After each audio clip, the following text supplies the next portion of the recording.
Salut tout le monde, j'espère que vous allez bien. On se retrouve pour un format de vidéo qu'on n'a pas fait depuis longtemps sur la chaîne. Forcément, à cause du confinement, c'était pas trop possible de faire les nouveautés. Mais j'ai entendu dire que en juin, on avait énormément de choses. Pendant le mois de mai, même s'il y a eu pas mal de choses, on sentait que c'était léger, on sentait que c'était la reprise. Là, en juin, faut que les éditeurs rattrapent leur retard et on va voir un peu tout ça ensemble. Comme à chaque fois, on va traiter ça par ordre chronologique. Donc tout d'abord, le 3 juin, avec une nouvelle licence aux éditions Soleil Manga Anonyme. J'ai lu le synopsis, ça m'a l'air vraiment pas mal. Ça nous raconte l'histoire de Takashi, un jeune lycéen qui un jour frappe son professeur à batte de baseball parce qu'il abuse de sa petite amie. Après ça, forcément, il déménage ailleurs pour débuter une nouvelle vie. Sauf que le souci, c'est que quelqu'un apprend à tout le monde ce qu'il a fait. Donc ça m'a l'air bien. Mais le problème, c'est que c'est amené en 4 volumes. Le tome 5 d'Aposisme de Tsutomu Nihei, le même auteur que Blame, le 24e de Blue Exorcist, le tome 2 de Chainsaw Man, la nouveauté des éditions Kazé. J'ai l'impression que la série à sa sortie a fait énormément parler d'elle. Soit t'avais des gens qui adoraient, soit t'avais des gens qui détestaient. Mais en tout cas, faut savoir que c'est par le même auteur que Fire Punch. Et moi, personnellement, c'est un gros coup de cœur. Le volume 2 de Drifting Dragon aux éditions Pika, Hell's Paradise, le 8e de Jagan, le 3e volume de la réédition de Parasite, le 7e tome de Prison Lab. C'est bien que les éditions Panini commencent un peu à reprendre leur série quand Takagi me taquine. Le volume 5, la nouveauté des éditions Pika, Shibuya Hell. Actuellement, il y a les volumes 1 et 2 qui sortent en même temps et ça c'est déjà 8 volumes au Japon. Rien qu'en entendant le synopsis, je pense que vous verrez que sur le scénario, c'est pas quelque chose de très original non plus. Shibuya, quartier ultra branché de Tokyo, t'as des poissons rouges géants carnivores qui volent, qui dévorent les gens. Personnellement, je suis quand même assez mitigé sur la série parce que ça me fait penser à Dolly Kill Kill ou à Green Worlds qui ont pas vraiment trouvé leur public en France, avec le volume 4 de Teacher's Killer et le 15e volume, la reprise de Trinity Seven. Ils sont déjà au 23e volume au Japon, donc on a fait quand même une sacrée pause. Je viens de le revoir là, le tome 14 est sorti le 15 novembre 2017, soit 2 ans d'écart avec le nouveau volume, ce qui pour une série en cours avec autant de tomes est juste énorme. Et j'ai vu la réédition parce que c'est pas une réimpression, c'est une réédition, donc il y a des choses qui changent entre l'ancienne et la nouvelle édition et j'ai quand même pas mal de choses à dire dessus. On arrive du coup sur le 4 juin avec une nouvelle licence des éditions Kyun et on sent qu'ils misent pas mal dessus.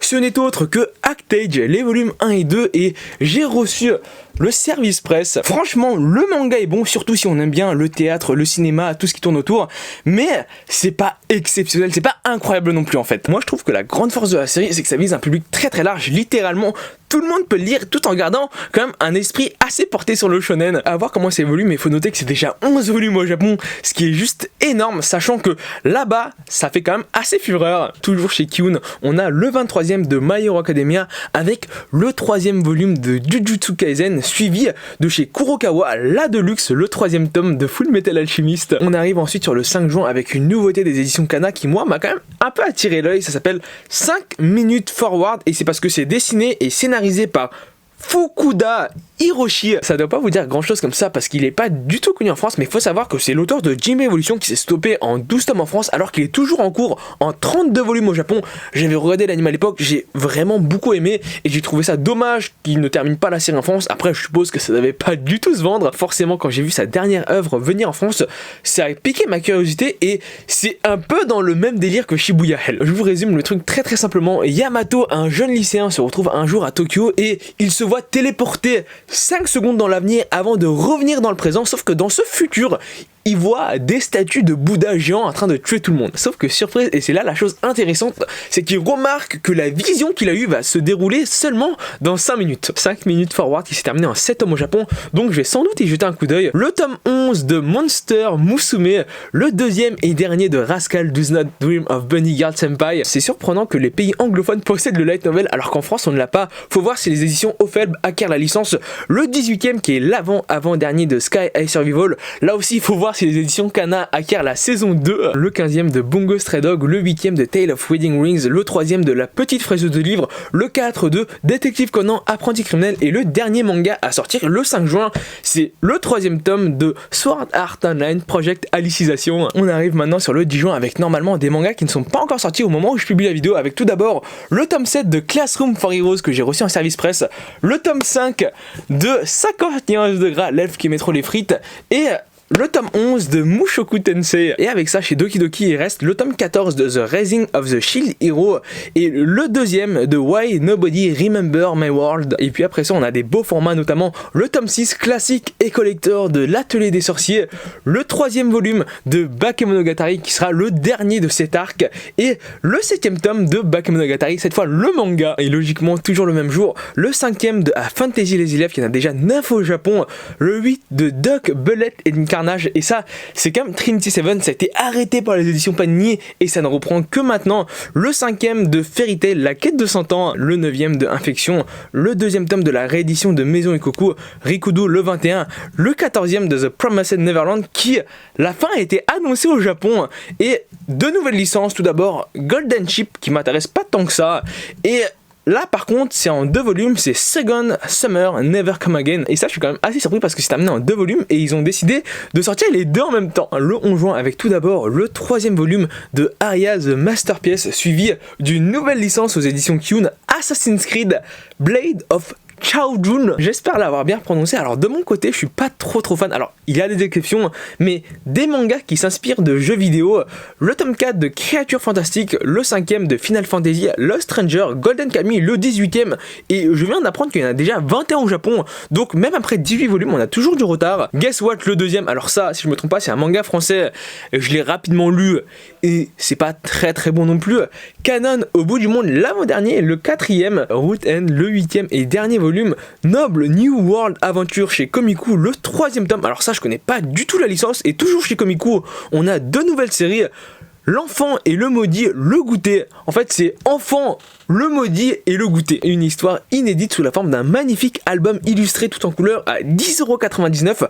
À voir à quoi ressemble le format, et un one-shot du même auteur, The Wise with Beast, là toujours aussi chez Komiku. On poursuit avec le 12e jour du mois avec le 2e tome de 5 minutes forward. Donc le tome 1 et le tome 2 sortent le même mois, mais avec une semaine de décalage. Le 2e de Asadora, le 5 de Bloom Into You, une nouvelle licence aux éditions Château, Dragon Metropolis qui s'est terminé en 5 volumes, Fire Force le 14, le 61e de Gintama, Koro Quest, le 5e tome qui sera le dernier, ça reste un spin-off humoristique de Assassination Classroom, donc je suis déjà étonné que ça fasse 5 tomes, le 7e de Smoking Parade, le 3e de Versailles of Death, et le 43e de Zaitai Karen Children. On arrive sur le 17 juin avec le 6e de Ariane, l'Empire Céleste, le 2e volume qui est l'avant-dernier, il n'y en a que 3, du Chat aux 7 vies, le 8 de Demon Slayer, l'imprimerie des sorciers, le 3e de Jeune Dragon cherche appartement ou donjon, et ça il y a déjà 6 tomes en cours au Japon, et c'est toujours en cours, donc ça doit avoir quand même un petit succès. Le 12e de Make Me Up, il faudrait que j'y lise parce que dans le genre il y a écrit tranche de vie comédie, mais moi je suis convaincu qu'il y a de la romance à l'intérieur. Nun, le 4e Orient Samurai Quest par le même auteur que Maggie, le 1 et le 2 qui sortent en même temps. 15e siècle Japon, le monde est aux mains des Oni, d'effroyables démons pourtant vénérés comme des dieux par le peuple. Et on suit 2 jeunes, Musashi et Kojiro, qui vont rejoindre la résistance afin de renverser la situation. Le 12e de Platinum End, le 24e de Prison School, et une nouvelle licence aux éditions Glénat qui s'appelle Shadows House. J'ai regardé la bande-annonce que je vous mets ici en description, et franchement ça donne envie de le voir. En fait c'est par le même scénariste que The Promised Neverland. Même les couvertures mettent un peu mal à l'aise, et ça on a les volumes 1 et 2 qui sortent en même temps. Le 11 de Strange Case, une nouvelle licence aux éditions Pika qui parle de piscine de natation, Swimming Ice, le volume 1. Si je me trompe pas, ça doit être le seul manga de natation qu'on a en France actuellement, suivi du 7e volume de Tokyo Revenger. Le 18 juin, là c'est un peu plus simple étant donné qu'on n'a aucune nouvelle licence. Tout d'abord, le tome 5 de Basilisk, la saison 2, Goblin Slayer, le 8e, le 4e de Goblin Slayer Here's One, le spin-off Isaac, le 8e, le 23e de Carnival que j'achète pas parce que c'est un Josei, et Josei c'est du shoujo pour les adultes. Kemono Incident, le 6e, moi quand je me regarde dans Slime, le 11, One Punch Man 20. Alors ça c'est marrant, c'est un manga qui s'appelle Swarch Ragnarok, qui est un manga japonais avec un nom allemand, mais je crois allemand, je suis même pas sûr, et qui est publié en France. Le résumé se fait en une phrase: Graham, le guerrier aux mains couleur ébène, doit protéger sa sœur Tracilla, je crois que ça se prononce comme ça, Tracia, afin qu'elle puisse mourir. J'avais dit qu'il n'y avait pas de nouvelle licence, je me suis trompé, mais franchement, en entendant le scénario comme ça, c'est pas un manga qui me fait de l'œil. The Killer Inside, le deuxième, Transparent, le 2, Danmachi, le 8ème, Made in Abyss, officiel anthologique. Je pense pas qu'il apporte quelque chose en plus, mais pour les fans de la série, c'est toujours agréable. Le 8ème de My Ball et le 5ème tome de Ultramarine Magmel. Pour le 22 juin, on retrouve que les éditions Meian avec des séries qui me parlent. Kingdom, le 46, 45, 44, 43. Donc ça, je pense qu'à peu près tout le monde connaît. Mais ils ont deux nouvelles licences. Tout d'abord, Konosuba. Donc ceux qui connaissent ont regardé l'adaptation animée avec le volume 1 et 2 et Sora no Otoshimono. Tombé du ciel, là aussi les volumes 1 et 2. Konosuba, il y a quand même une assez grosse fanbase en France, mais c'est étonnant de voir que le manga fait déjà 11 volumes toujours en cours, donc c'est vraiment beaucoup.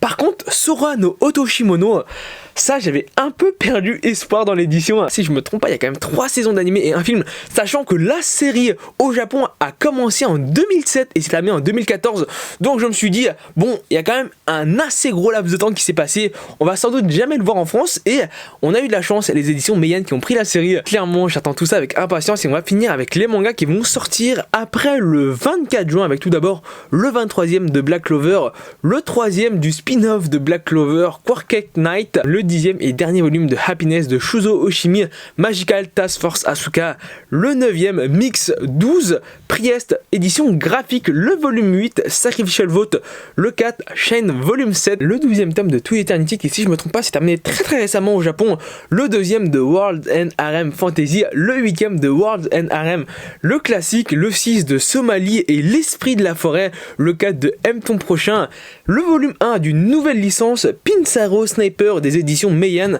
dans leur nouvelle collection Daitan. Je suis pas plus hypé par la série que ça parce que c'est un manga de suspense, d'action avec, je pense, quand même une pointe de Heishi, mais le souci c'est que c'est terminé juste en 3 volumes, suivi du volume 2 de la réédition de All Boy, le volume 2 de la suite de Shaman King Flower, et le dernier manga à sortir, c'est Tale of Demon and God, le 6ème. En effet, maintenant que je regarde quand même d'un peu plus près, il y a quand même énormément de mangas qui vont sortir. Bon, ça fera plus de mangas à présenter pour l'achat manga des abonnés. En tout cas, j'espère que la vidéo t'a plu, c'est le cas. N'hésite pas à laisser un pouce bleu, n'hésite pas à t'abonner, c'est le plus important. N'hésite pas à me dire dans les commentaires quel manga t'attend le plus. Je te dis à la prochaine vidéo, salut!